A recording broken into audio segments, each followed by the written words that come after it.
पढ़ाने के लिए दे दिया जाए, वहाँ के हेडमास्टर और प्रिंसिपल अगर टाइट रहे, डीओ टाइट रहे, जो चैनल जो सिस्टम बना है अगर वो टाइट रहे, तो डेफिनेटली वो प्राइवेट सेक्टर से बेहतर है टीचर जो है सरकारी स्कूल के। सर रुकिएगा सर, मैं रुकना चाहूँगा, माफ़ी चाहूँगा। सरकार इस चीज़ को अनदेखा कर रही है या फिर उसके अंदर ये नज़र ही नहीं आ रही है? ये चीज़ जो गलती है, आप जो कहें कि वो काम करा रही है, सरकार ये बात को समझ पा रही है या फिर उसे अनदेखा कर रही है इस चीज़ को? देखिए, इस चीज़ को समझाने के लिए मैं एक सेंटेंस लेना चाहूँगा। एक सेंटेंस आप भी पढ़े होंगे कि कर्म ही पूजा है। कर्म ही पूजा है, इसको अंग्रेजी में कहते हैं कि वर्क इज़ वर्शिप। ठीक है, तो एक विद्यार्थी का कर्म है पढ़ना, मतलब ईमानदारी से पढ़े। एक पुलिस का ड्यूटी है कि ईमानदारी से पुलिस का ड्यूटी करे। एक डॉक्टर का ड्यूटी है, माने कर्म है, उसका पूजा है कि ईमानदारी से इलाज करे।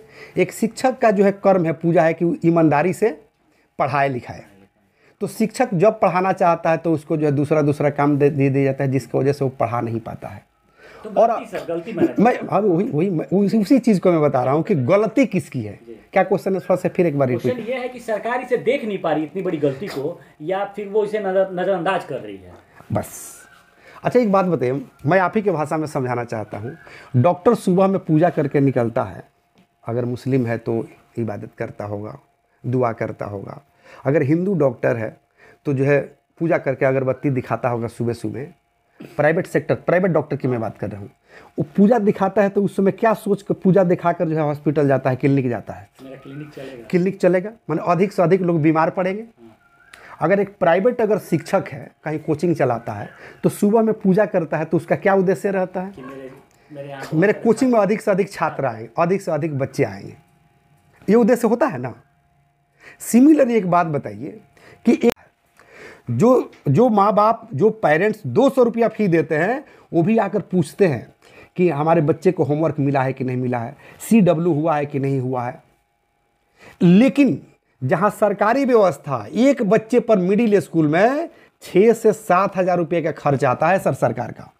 वो किसका पैसा है? तो इतना ज़्यादा सर? जी, 6 से 7 हज़ार रुपये का खर्चा आता है एक मिडिल स्कूल में। इसका दोषी कौन है? हमारे टैक्स का पैसा है, हमारे गरीब भाइयों का खून पसीने का पैसा है। वो टैक्स का पैसा है, एक टीचर को जो है पेमेंट के रूप में दिया जाता है। क्या करना चाहिए सर इसके लिए?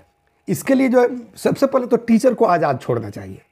आज़ाद छोड़ने का मेरा कहने का मतलब यह है कि शिक्षक अगर पढ़ाना के लिए रखा गया है तो सिर्फ उसको पढ़ाने दीजिए।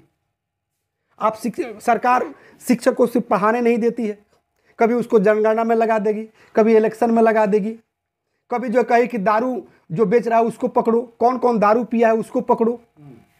आप हमसे सवाल बताइए, आप बताइए, किसी पुलिस ऑफिसर को अगर अलग ड्यूटी दे दिया जाए कि पुलिस की ड्यूटी छोड़कर चलो स्कूल में पढ़ाना है, वो पढ़ाना एक्सेप्ट करेगा?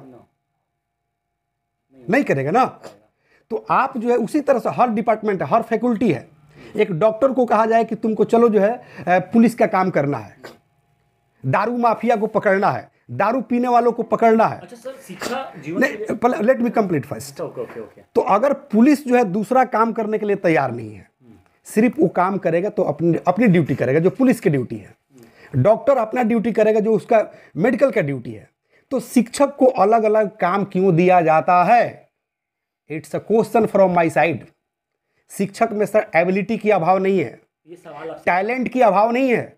शिक्षक में है एबिलिटी, है उसमें इतनी क्षमता, टैलेंट है कि अगर सरकारी टीचर को आवाज़ उठानी चाहिए, सरकार के खिलाफ में उठानी चाहिए। क्योंकि जब तक बच्चा रोता नहीं है तब तक माँ दूध नहीं पिलाती है। तो पब्लिक को आवाज़ उठानी चाहिए। ये आपको भी पता है कि जो भी ऑफिसर्स को सैलरी मिलते हैं वो हमारे टैक्सेस के पैसे हैं, और सरकार जो है मुर्दों से भी टैक्स ले लेती है। हम लोग तो जिंदे हैं, जानवर से भी टैक्स लेती है। हम लोग सांस लेते हैं वहाँ भी टैक्स लेती है। और हमारे टैक्स के पैसे से सरकारी व्यवस्था जो भी है, जो भी ऑर्गेनाइजेशन है, चाहे पुलिस डिपार्टमेंट हो, एजुकेशन डिपार्टमेंट हो, हेल्थ डिपार्टमेंट हो, सबका पेमेंट जो है हमारे टैक्स के पैसे से बनता है। सरकार को दोषी मान रहे हैं? अब बिल्कुल मान रहे हैं, क्योंकि पैसा तो हम सुनिए, सरकार शिक्षा के लिए भवन बना के दे रही है, शिक्षा के लिए वहाँ जो शिक्षक है उसकी बहाली करा रही है, और जो भी बच्चे पे खर्चा हो रही है वो खर्चा भी दे रही है, तो सरकार तो अपना काम कर रही है सर, तो फिर अब सरकार को डायरेक्ट दोषी दे रहे हैं, ये कहाँ तक है? सर ये तो वही बात हो गई। नहीं, अब क्या हाँ, है, अब सरकार को सर क्या सर सर देखिए, हमको एक जो है एक शेर याद आ रहा है कि काट कर जुबा कहता है जालिम, अब इजाज़त है तुम्हें अपने दर्द हाल सुनाने की। आपने भवन तो दे दिया, प्ले ग्राउंड तो दे दिया, शिक्षक भी दे दिया, लेकिन शिक्षकों को क्या आपने फ्री छोड़ा?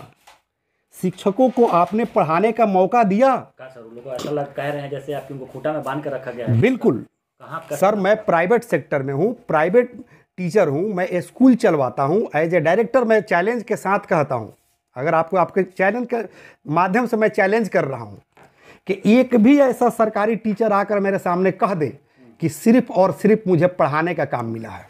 अच्छा, क्या क्या काम मिल गया उनको पढ़ाने तो के सर उसको सरकार पढ़ाने ही नहीं देती है। सरकार ही रोक देगी? हाँ, सरकार रोक देती है, क्योंकि हम 5,000 रुपया देते हैं, 10,000 देते हैं, 20,000 रुपया देते हैं, 30,000 रुपया देते हैं शिक्षकों को एबिलिटी के अनुसार।